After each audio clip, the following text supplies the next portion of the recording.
Week 14. Welcome to Saving Thursday. My name is Ryan Pinder alongside Tyson Cole as we get you set for a gem of a game. And the second week in a row, Tyson, we get to hone in on the Green Bay Packers, who will be the visitors tonight, taking on, a team with the best record in football, a one-loss Detroit Lions team. They've gone from perennial losers. And, I remember when they were in the playoffs last, my grandfather was serving overseas to no, they're probably the leading candidate to come out of the NFC. How the times have changed. We've watched Detroit transform from awful team to they might be passable to legit Super Bowl contender pretty quickly here. Tice, producer Jack's with me here in Calgary. It's we've got a Chinook going on. Do you know what a Chinook is? Yes. Talk to me. What's a Chinook? I don't know. This is the first rule. You're live on a show. Don't lie. You're going to get busted. Warm air comes down from the mountains. We've gone from minus 15 for a week to +6 and sunny. It's glorious. T-shirt. See this? That's crazy. That's crazy. I mean, we don't have. No, not raining. Just it was really foggy yesterday. I mean, we got some sun today, so we don't have to deal with any of that stuff. So. Okay. Conditions in Detroit. Whatever they set the dome to, they've got a roof. Weather's not going to be an issue. Yeah. We've had some weeks where we've talked about it. It was Lambeau last week. We had that Cleveland slop fest before that. Weather's not an issue today. We'll take a closer look at Green Bay and Detroit. But first, let's get to some league notes. Is this the most nightmarish outcome you could have imagined for the San Francisco 49ers if you went back in August and spun you're going to have it's just a tweak of a calf for McCaffrey, not a big deal, to where they are now? It's really finally Christian McCaffrey comes back, only to get injured last week in Buffalo on national television as they get routed by the Bills to add to an already depleted group. And we learned days later that Jordan Mason's also cooked for the year. He's toast. Isaac Guerrero, the rookie, is now the lead back in San Francisco, and Izzy Abikanda, the star, one of the shining stars of Hard Knocks last fall, is now their number 2 guy. They claimed him. That's how dire it's got. It ain't the 49ers' year, Tyson, unless they've got a miraculous finish to this season. Yeah, I mean, you kind of saw it coming at the beginning of the year. Trent Williams was holding out, Brandon Ayuk was holding out, and then, they lost their preseason. They didn't have it. They finally were able to kind of get it together, but they started slow. And was it because of that? Did that really kind of put them down for the whole season? It seems to be that, right? It's so sad because McCaffrey finally comes back. We're so excited. He's going to save the Niners season. And then boom, he gets hurt again. What was that? 2 games he played? Parts more than that, but yeah, legitimately leaned on not many. And he had a great first half. I think he had almost 100 yards before he got hurt. You're like, wow, he's back. And in this snow, he's going to be the game plan here rather than Brock Purdy. They've been so dinged up too. They really have. I know that the training camp stuff and the Ayuk hold in or whatever we're calling them now, those are distractions, but you're just deleted a lot of really good football players this year due to injury. For sure. And Deebo has been terrible the last 3 weeks. I'm only going off fantasy here because I heard it on a podcast. Sorry to not do my research or anything. That is your research. You're good. Yeah. Your source, Dice. Come on. Deebo Samuel doesn't even have 10 fantasy points through his last 3 weeks combined. He's been brutal. So not ideal. That's got to be under 50 yards and 5 receptions. But the lone bright spots have been George Kittle, has been Juwan Jennings. He had that big week 3 or something like that. I feel so cheated for those guys because those guys have really stepped up to carry the load. Same with Jordan Mason. He's been great, but it's just a lost season from hell for this 49ers team. I'm with you. Let's move to some other news of the week. Trevor Lawrence is done for the year. Now, this is 2 separate things, but they sound like they're related. Maybe they kind of are. We see Lawrence leave last weekend's game after a dirty hit from Azeez Al-Shaair. He slides foot first, does Lawrence. He should be free from getting drilled. Instead, he gets absolutely clobbered. You can see Al-Shaair literally gritting his teeth and licking his lips here. He's like, I got you now. Bang, 3-game suspension. Immediately, Lawrence is done for the day, into concussion protocol, and now they're just going to shut him down and work on a shoulder issue that I don't believe is related to this hit. He was already kind of working through some stuff and injured and just come back. We'd already seen too much Mac Jones. We're going to get more Mac Jones. Lawrence done for the year at a 2-win Jacksonville team will head right back to the draft where they might be picking first again. Could they be looking at a quarterback again? It's very possible. I don't think you just paid Trevor Lawrence all that money. I don't think true. you're be going after a quarterback. Maybe get him a weapon. Maybe get him a weapon on both sides of the ball. No line, yeah. But yeah, I mean, I'm not excited for more Mac Jones. I don't think anybody is. But just to go back to that hit, that was dirty, man. Like that's what they're trying to get out of the game. You go cleats first into your slide, which is what you're supposed to do to avoid hits like that. All he has to do is just put his hands on him and he's done. And then Lawrence can get doesn't even have to touch him. It's a foot first slide. Like he's surrendered himself. Yeah, exactly. Like you don't got to make a decision, but you can try to glance yourself in a different direction if it's close. It's not close, and he makes no effort to get out of the way. Yeah, I mean, I was surprised that it wasn't full year suspension, like full. Well, yeah, Lawrence is going to be a long season. No, exactly. I know there's the shoulder thing, but that was not throwing the book at a guy because 3 games is less than a fifth of the season here. Yeah, no, totally. And like, if you set a demonstration, if you suspend it for the rest of the regular season, but then he can come back for playoffs. Like that seems like an appropriate like punishment in my eyes. I don't know about you, but sure. I thought they should have came down heavier on him.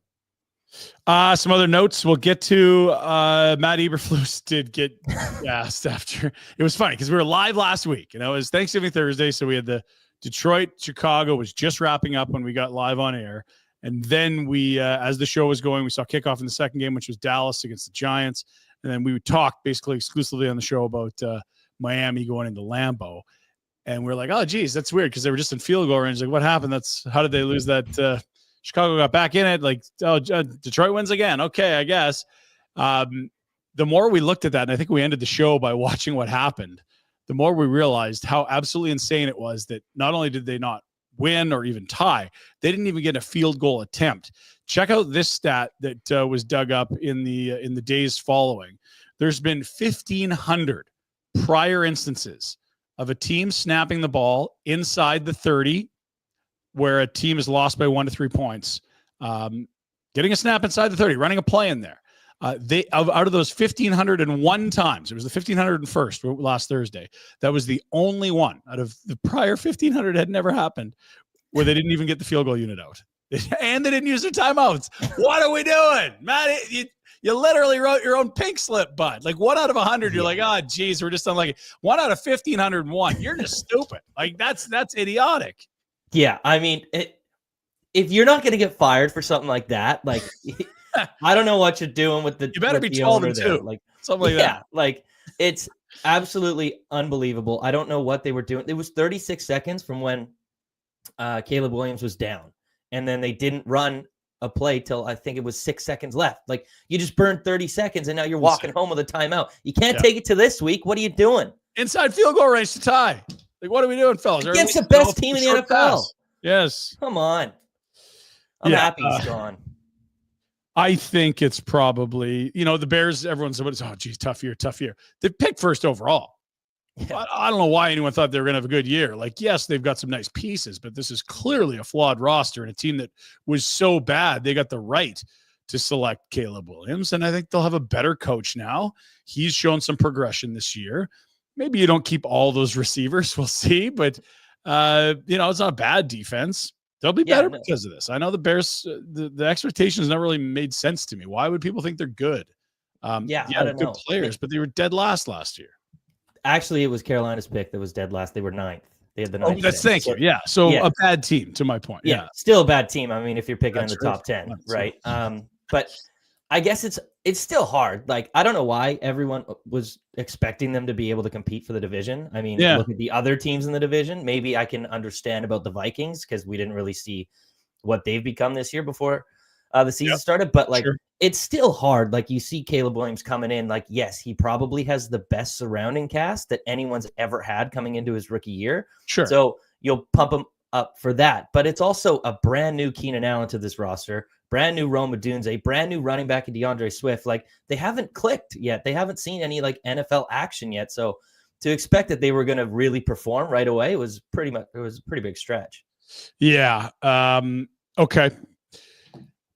Enough Bears. Let's talk about some good teams. You mentioned the division. How could they compete for it? It's a really good division. We'll talk about it in mere moments. But one final note, I kind of wonder where you're at on the NFL MVP. It was basically Lamar's award to lose a month ago. It's not been a great month for Baltimore. They lost to Pittsburgh. The offense is, in fits and spells really good. Other times it stalls out. The defense can't stop anyone. Not that that's Lamar's fault, but I think sort of the shine of the Lamar MVP candidacy's come off a bit. And at the same time, you finally seen Saquon Barkley housing the football rather than surrendering it to Jalen Hurts at the one. He's just like, I'm just going to score from 50. You jerks can't stop me from scoring. I'll score from midfield where there's no tush push on 1st and 10 at the logo at center field at midfield. So he's entered his name big time. A huge month for him yardage wise. And then you also have Josh Allen saying, hey, look over here. We're a good football team. I'm running them in to the tune of 6 this season. I'm throwing them in to the tune of 20. And he even got credited with a receiving touchdown last week on a pass he threw, which is quite an impressive feat. Running, passing, and receiving a touchdown all in the same game. First time ever in NFL history a quarterback's done that. And we look at the supporting cast, and you're like, yeah, it's a pretty decent pair of running backs, and there's some guys at wide receiver, but this is all Josh Allen. Like, I feel like it's his award to lose right now. That's what I was going to say. Like, I understood kind of Lamar being the front runner, but it was a lot, Derrick Henry was still providing in that offense, right? Yep. And if you look at Saquon, like, I'm sorry, but the NFL MVP is not a running back award. It should be the most valuable player. They should implement like a best quarterback award, but that's not what it is in today's game. Yeah. So unfortunately, I think he's more likely to win Offensive Player of the Year, which makes more sense. But I'm right with you.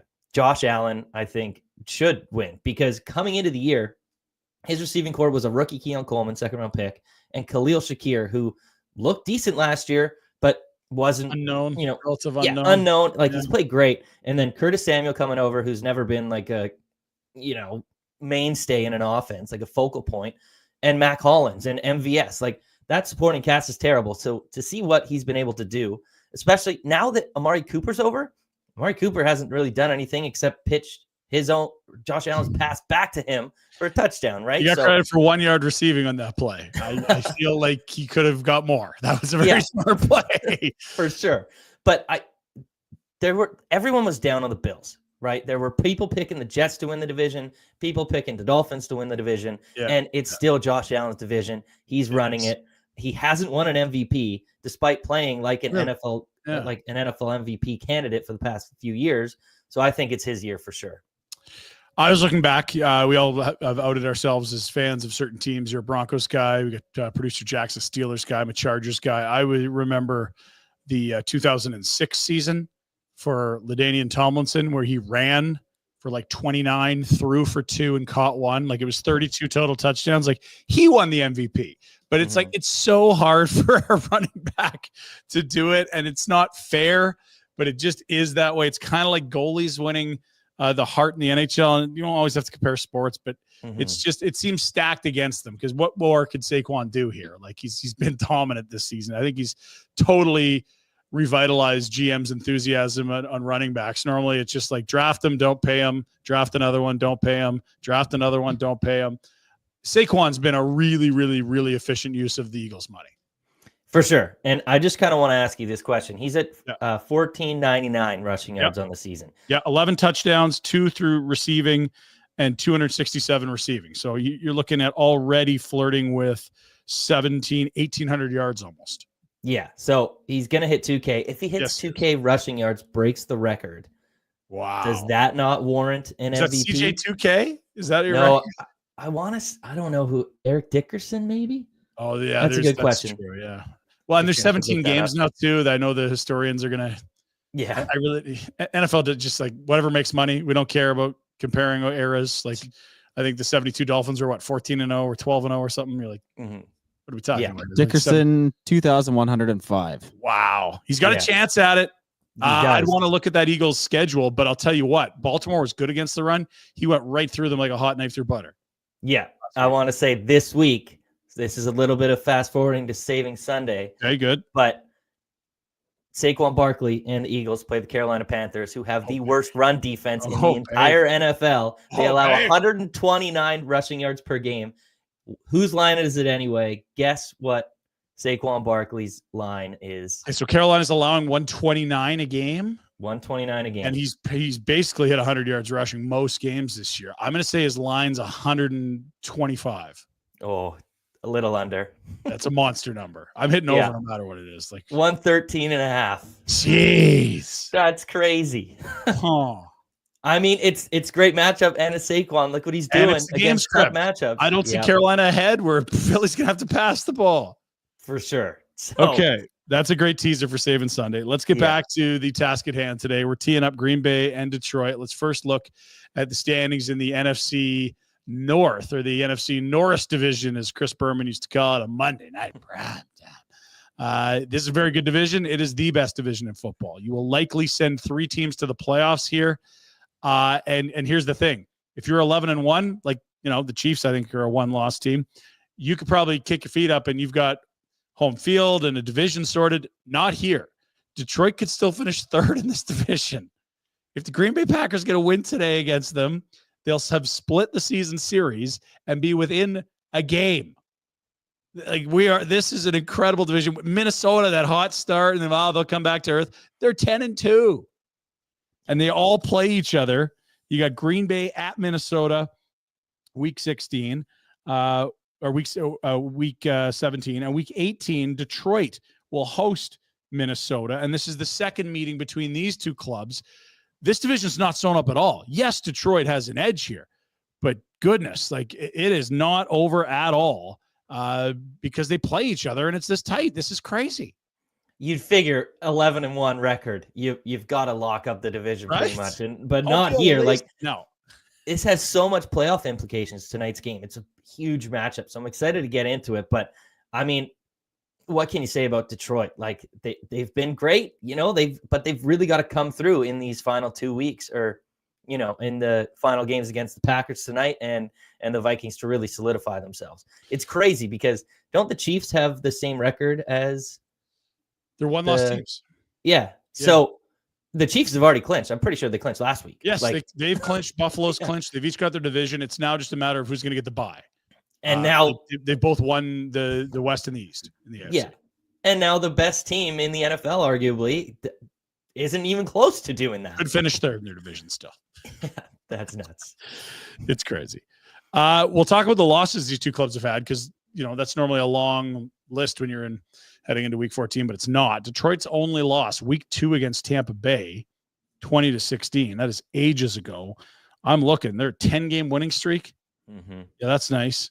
On the other side, Green Bay lost their opener to Philly in Brazil. Weird field, weird travel. They hung in it. Close game. They lose by 2 points to Minnesota, that divisional matchup that pushed Minnesota to 4-0. And the only other loss came at the hands of Detroit, who they're playing tonight. That was a 24-14 game in Green Bay, where Detroit won by 10. So just 4 losses combined by these two clubs. It will be 5 at the end of the night, unless they find a way to tie. We don't want ties. We don't want unders. Let's have a winner. Let's find some props that hit overs. Okay. Yeah. Jack, we'll throw it over to you with a story on the injuries for the Green Bay Packers and the Detroit Lions. Why don't we start with the visitors, if that works for you, Green Bay? Yeah, we'll start with Green Bay. We covered Green Bay last week, kind of similar injuries. Once again, Romeo Dobbs is going to be out. Edgerton Cooper, the middle linebacker, is out, and Jair Alexander is also out another week. I saw Josh Jacobs was questionable. Looks like he's all good to go. Yeah, play. How healthy is, we don't know. And they got Marshawn Lloyd, who had the appendicitis. He's on the NFI list. But yeah, if Jacobs is playing, he's getting lots of touches. He's run the ball really well this year. Detroit side, their defensive line has been banged up all year. Aiden Hutchinson goes out, other defensive linemen. So they're just recycling through guys. More injuries. DJ Reader, he's one of their defensive tackles in the middle there. He played 55% of the snaps last week. He is out. Levi, I don't want to pronounce his last name. Oh, what is it, Tyson? Onzarike, thank you. Played 17% of the snaps in the middle there. He is also out. Josh Pahal, defensive end, played 10% of the snaps. He is out. So they're thin on that defensive line more. So the interior of the defensive line. Carlton Davis will return. He missed last week. He's their star cornerback. And then Taylor Decker, left tackle, their starter. He missed last week. He will not play again once this week. Dinged up, man. Dinged up Lions, but that hasn't halted them yet. They're on a 10-game heater. Yeah. Tice, let's dive into the data. Lots at stake. We've talked about that. Familiar foes, a 10-point victory for Detroit way back in week, I want to say number 9. Week 9. All right, there's some green here. Green means go. And is there ever some green? Look at the Detroit Lions and their inability to cover wide receivers. That's a surprising stat for an 11-1 team. Although, if you want to think about this in the game script filter, you're going to throw a lot when you're trailing the Detroit Lions. You're going to be squeezing balls in, and they're probably sitting back and prevent almost every single week at some point. For sure. That was the first thing I was going to highlight there. Like it's mostly due to game script, because this line secondary has actually improved in terms of players, but they're still allowing a lot because when you're winning games 52-14, what is the opposing team supposed to do to try to get back in the game? They're not going to ground the pound. 52-6. They got to the 52-6. Exactly. Holy. And especially against a really good run defense, they're 29th in rush yards per game to the running back. So you're not getting anything on the ground. So You're kind of forced to throw. And that is leading into how bad they are against wide receivers. First in both receptions to wide receivers and receiving yards, which also leads to pass attempts for the quarterback because they're trailing. They need to throw that goes hand in hand with the wide receiver struggling, but they've been phenomenal against tight ends. They're the best in the league in terms of receptions allowed and receiving yards allowed. So it's really just the outside that they're allowing most of their efficiency from. Flipping to the Green Bay side, a lot of middle of the pack here. I don't believe Jair Alexander is playing tonight. No, Jack just said he's out. So okay, sorry, I missed that, Jack. Sorry about that, right, buddy. So that could open up a little bit more for the receivers in this matchup on the Detroit side, but like we targeted Jonnu Smith last week, 3-0. Not gonna brag. It's a good week. Good. We needed it. Yeah, a good week. But yeah, Jonnu Smith went over when we targeted the tight ends, and they continue to be bad. 4th against receptions against the tight end, and 6th against receiving yards in that regard. This is a tough one because last year we would have loved this, but it's been a really, really confounding year for Sam Laporta, who is the tight end for the Lions that will get to go against this Green Bay defense. What do you make of the season Sam Laporta is having, and what is his role, and what's sort of the hierarchy in this offense for Jared Goff when he's looking to distribute?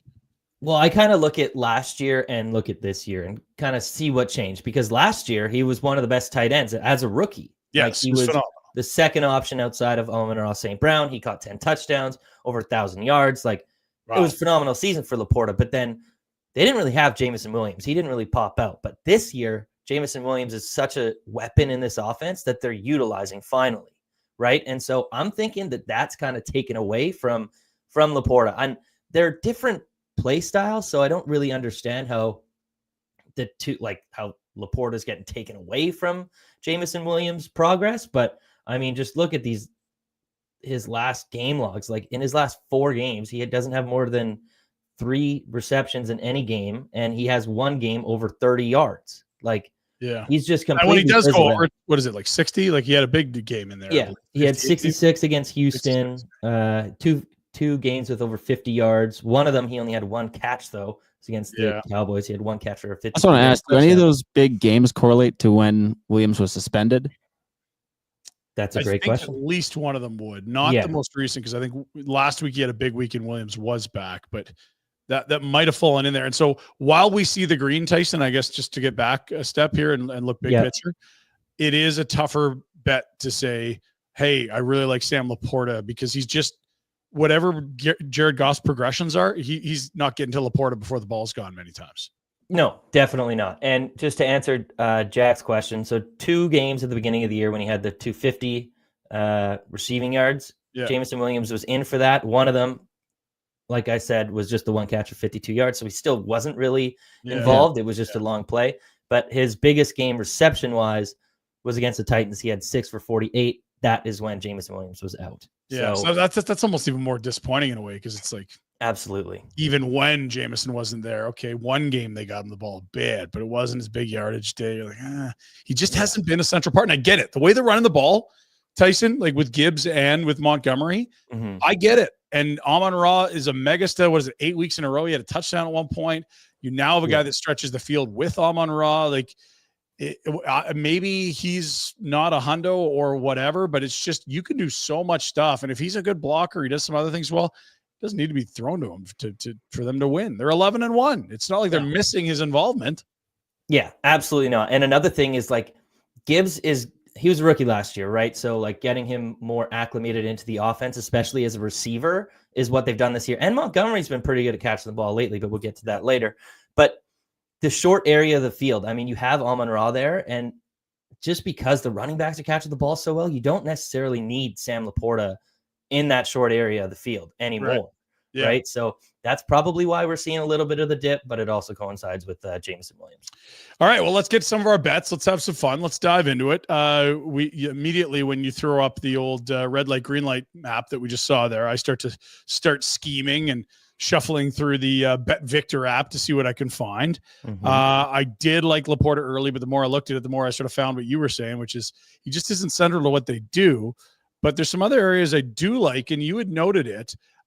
Everyone sort of thinks, okay, it's Knuckles and Sonic. It's it's the Thunder and the Lightning. Like, you got the big strong back in Montgomery, and Gibbs is this dartier guy. Gibbs hasn't been hitting overs on the running back receiving yards, and Monty has, albeit at smaller numbers. Yeah, which is surprising. I mean, if you look at Bet Victor right now, it's, I believe, 20.5 receiving yards for Gibbs, 15.5 for Montgomery. And I don't really know why. Like, I understand that Gibbs, yes, he's the more exciting, he's the flashier guy, he's the Sonic to Montgomery's Knuckles. Pass catcher, right? Exactly. He's the speed guy, so it makes sense for him to be the pass catcher. But actually, like, it's Montgomery, man. Like, over the last 5 games, he's had 20 or more receiving yards in each of the games, averages 24. Over the last 2 weeks, he's had 36 and 36. So he's very much involved in this offense. Another thing that I noticed, I went in and looked at all their targets throughout that 5-game sample size. Yeah. Montgomery has more targets than Gibbs, too. Yes, and that's the surprising piece, right?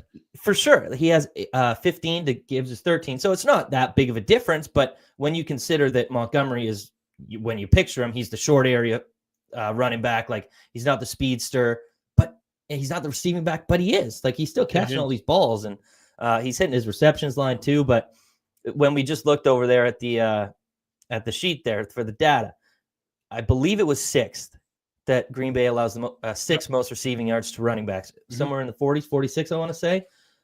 So I'll take the shorter line with the guy who's clearing it more regularly in David Montgomery. Yeah, you might love them both. As you can see right there, 41.9 yards against per game. That's the Green Bay defense in terms of running backs and receiving yardage.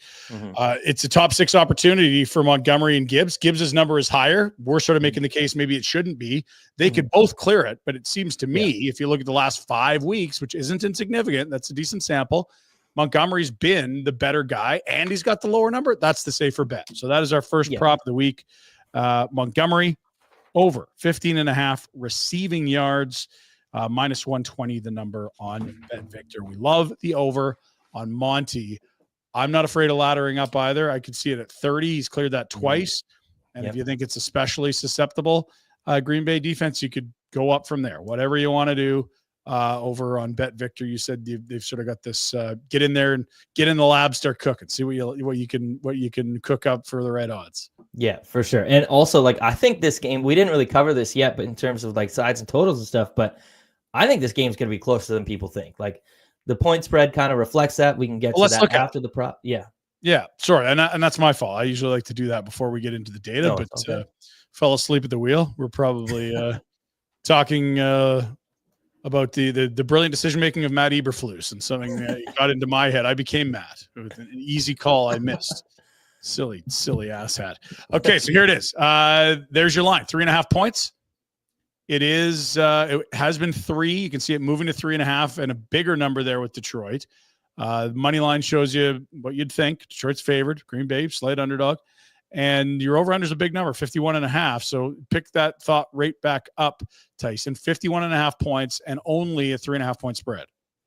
Yeah, I mean, Vegas is thinking there's going to be a lot of points. So am I. Like, I know it didn't go over last game, and you typically don't like to bet on, divisional matchups and prime time to go over, but I really like the over, man. Like That I was just a think very ugly weather game by In the way Green Bay. last time. yeah, Yes, in very Green ugly. Bay. Now you got the dome where Detroit plays way better in Soldier Field, in it or anywhere in a dome. So they're going to be able to put up points, but like we alluded to, like their defense is pretty banged up. So what already is a struggling defense, I could definitely see Green Bay being able to put the points up, especially without Romeo Doubs. Just getting the forecast here, 70 to 75 degrees. They've set the dome to in Detroit. So, not an issue. Right on. Would be if this was in Green Bay. Yeah. Okay. So we've looked at that. Let's get back to the props.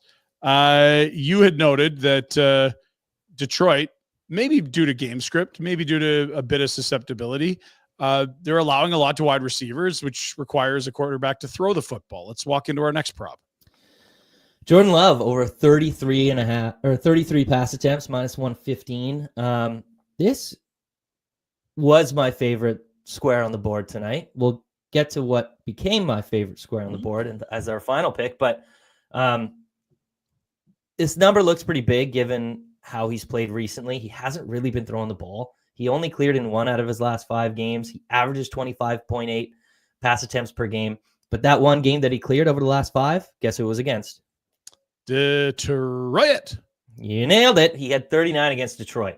Now we looked at the sheet there. Detroit allows fourth most passing attempts, averaging 36.3 per game, which is 3 over this over. So we're good there. And since he became a starter in Green Bay against Detroit, he's cleared in 2 out of the last 3 games. He only missed by 1 in the game he missed. He averages 35.7. Another thing to keep in mind with his lower usage lately for Jordan Love, right? Only 25.5 pass attempts per game. What have we seen reflect that? Josh Jacobs has really been involved. His rush attempts have gone skyrocketed. He has 4 of those 5 games over 20 rush attempts per game. Averages 18, or he's got 18 or more. Sorry. The only game he missed was that Detroit game where he had 13.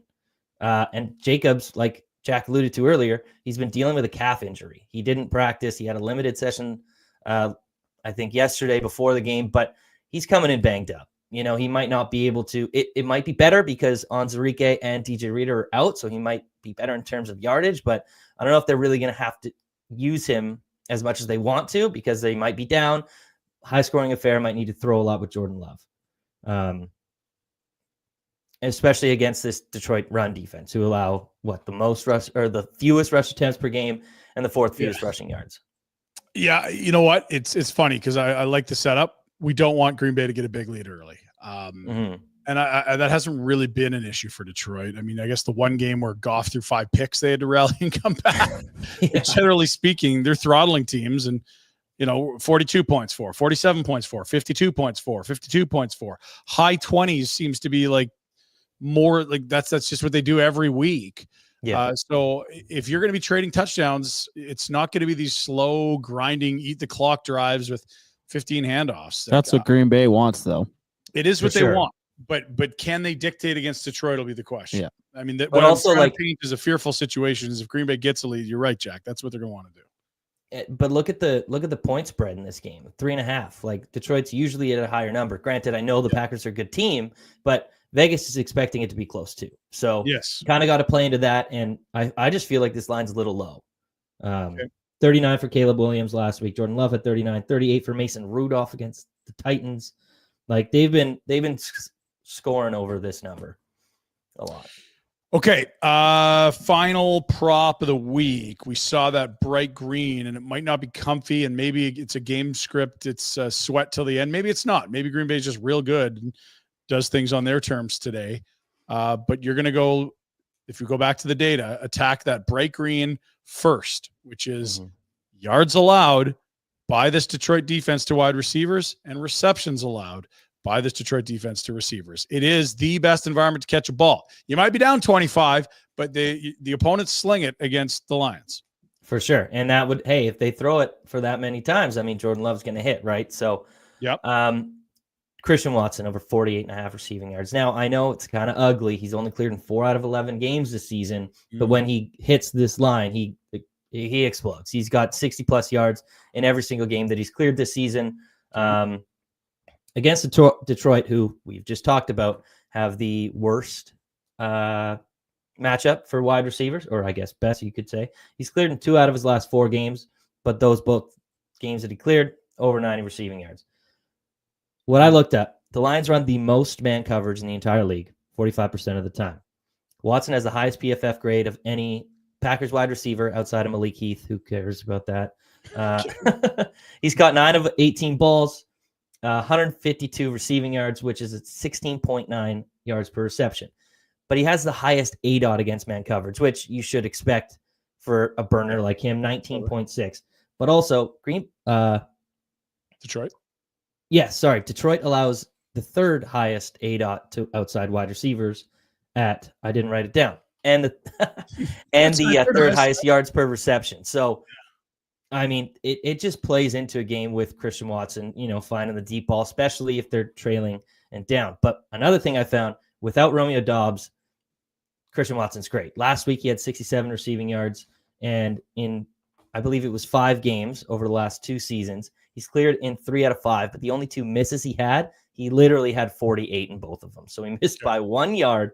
So I'm really expecting a big Christian Watson game. He's back to health, and he should be utilized heavily in this game. Watson's tough because it's boom bust, but what you're painting is an environment where the boom can happen. And I'm totally with you on that. He's not a high volume possession guy. It is a stretch the field, hit some home runs. And Jack, I mean, how do you feel about it? Christian Watson's like, there's just going to be 5 weeks a year where he's 80 plus on a touchdown because he catches one of these big ones. They're going to try it a few times. Yeah, as long as he doesn't drop it, I think he'll get there. He's got a bit of a drop problem, but yeah, he's that one big play ahead, and he's going to hit that over. So I like it. You could even target him at not a high ADOT because the Lions allow the 3rd highest yak outside wide receiver against man in the entire league, and you could burn him with his legs. Just have a couple blockers out in front of him, and he's gone. Yeah, no, there is no crystal ball that says here's exactly what's going to happen, but you're just giving more and more reasons why this is a game that could be one of those. And Christian Watson, another 80-yarder, and now look at, it's just it lines up with potentially the game script, certainly the results of the first half of the year for the Detroit defense. And now you're telling me Dobbs is out and he's better when that's happening? Yeah, I like that. It's a concussion for Dobbs, as producer Jack told you. So I like it. I like it. Those are our 3 picks. Let's throw them up, take a peek.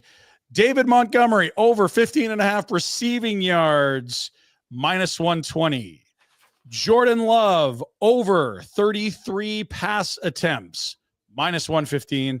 And Christian Watson, over 48.5 receiving yards, -118. Jack, is there anything else that's caught your attention in this game in terms of trying to find a prop you like, or even maybe spread, any other props, over under? No, I think we've nailed pretty much everything. I am curious how this game's going to play out. Like I said earlier, if I'm the Packers, I'm trying to establish a run. Like this D line is beaten down all year. Now there's more guys out. So if I'm the Packers, I'm really just trying to slow this game down. Like the Lions just love to pour it on. Like if you can get a stop out of the gate, drain some clock, run the football, I think they have a good shot at winning tonight.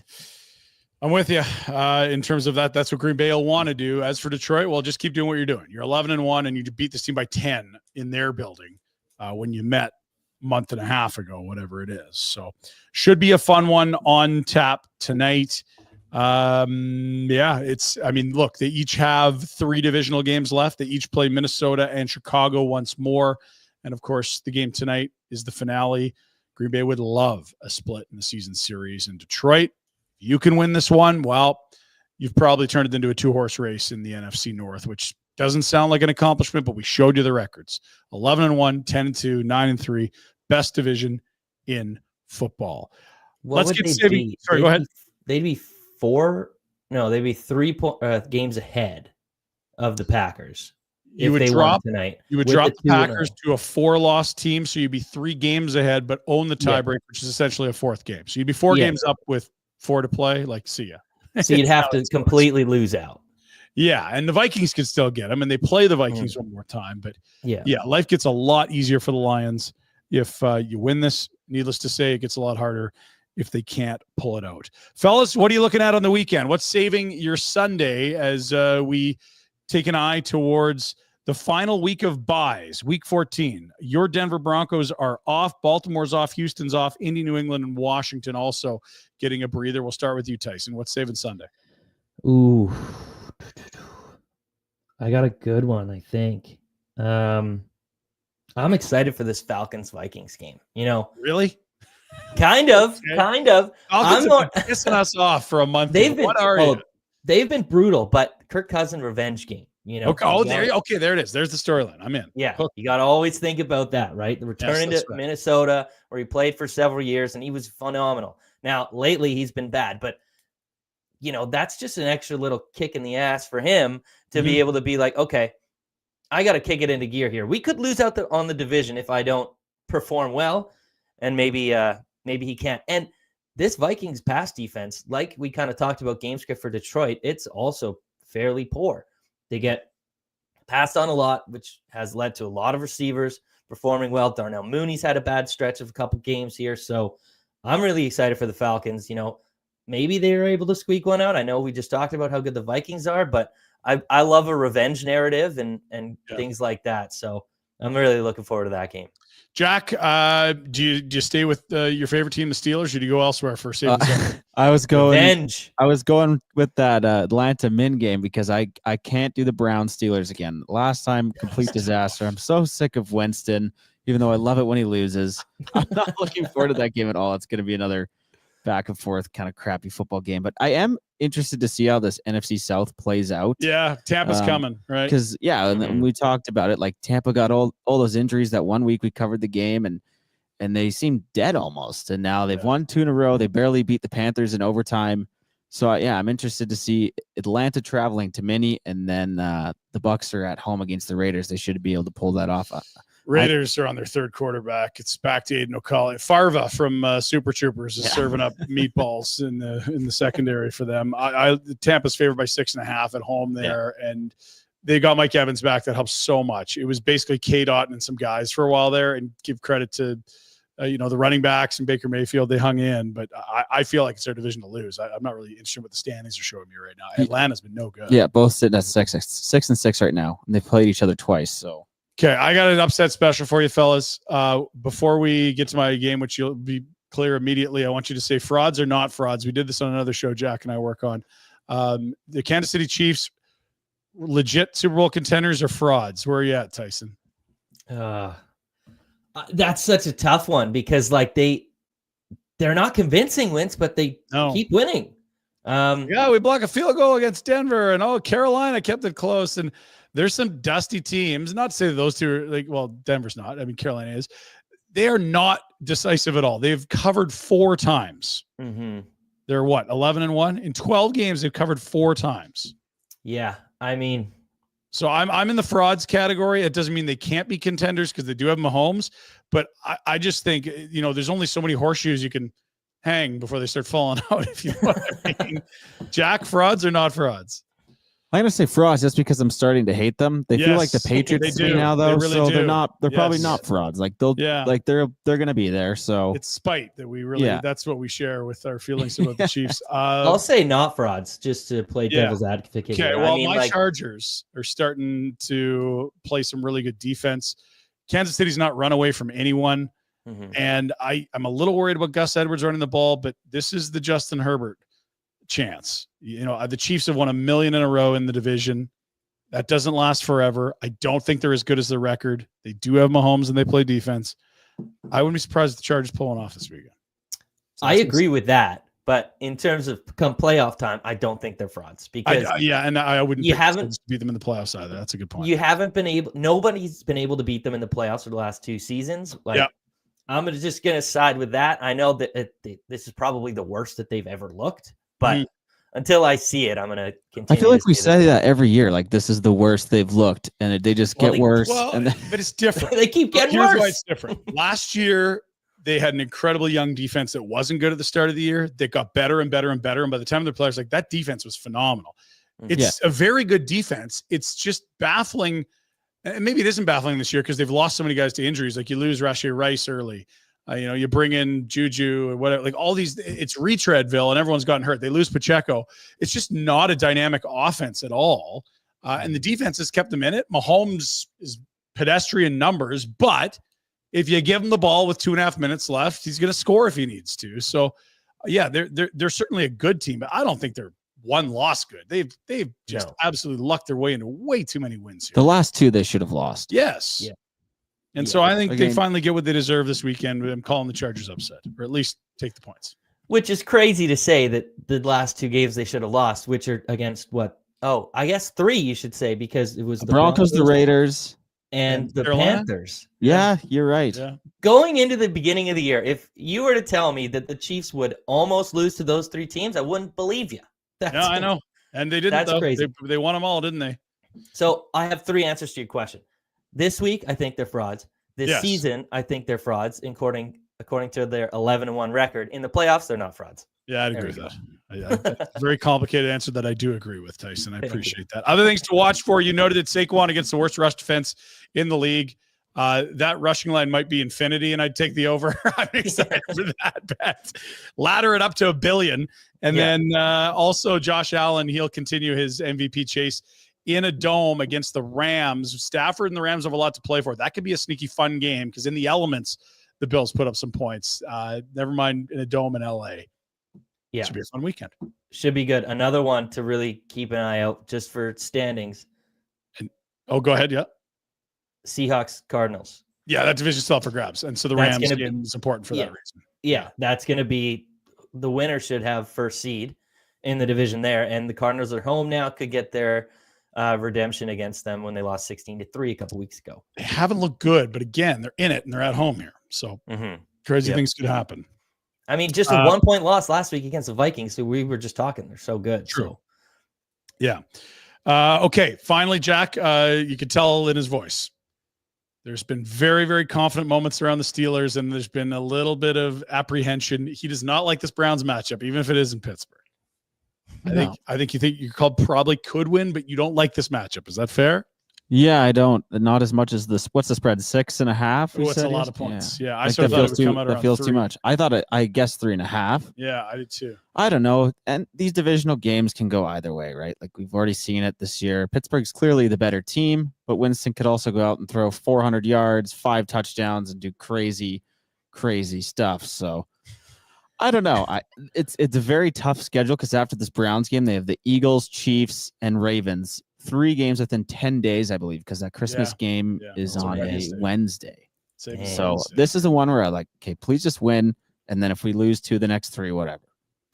Yeah. Enjoy it, fellas. All 3 of our teams. What a good luck stroke it's been in playoff position here as we head into the home stretch. If you're a fantasy football player, good luck in your final regular season game. If you need to win to get in or secure home field or a bye or whatever it is, good on you. Go get it. If you're a wagering fan, we showed you our props to the Thursday nighter and some good, juicy matchups on Sunday. Thanks for being here with us. Thanks to our good pals at Bet Victor. This has been Saving Thursday. Good night.